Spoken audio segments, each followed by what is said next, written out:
Good morning, everyone. My name is Leonardo Tolentino, second year student for BS Criminology Department.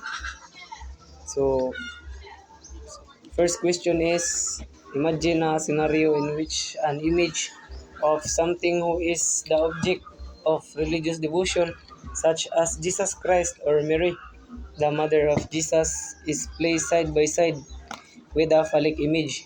So my explanation for this question or scenario, uh, we're taking something people considered holy and perfect, so like a religious figure, and putting it next to something biological and graphic, or a phallic image. So to many, these two things don't belong together because one represents the spirit and uh, the other represents raw physical nature. So sa second question, it is it an ethical issue? So my answer is yes. Most For most people, it is an ethical issue. Here's why: because first is disrespect. It seems as a slap in the face to people deeply held beliefs. So second is offense. It causes emotional and spiritual pain to believers who feel their spiritual family is being insulted. So third is conflict of rights. So it's a clash between free speech or the right to make any art and respect or the moral duty not to mock what others hold sacred. So for the third question, uh, does it depends on your religion?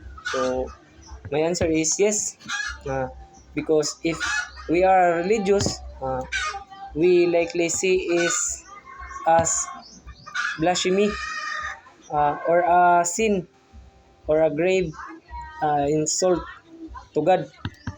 It helps. It feels wrong because it treats something divine as something common or dirty. So if we are not a religious person, we might see this as just edgy art.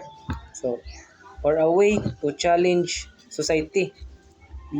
So we might not think it is evil. So but we might still think it's rude or in poor state. So in short, um, there whether it's wrong, usually wrong, depends on whatever you value, sacredness or artistic freedom. So that's all. Thank you.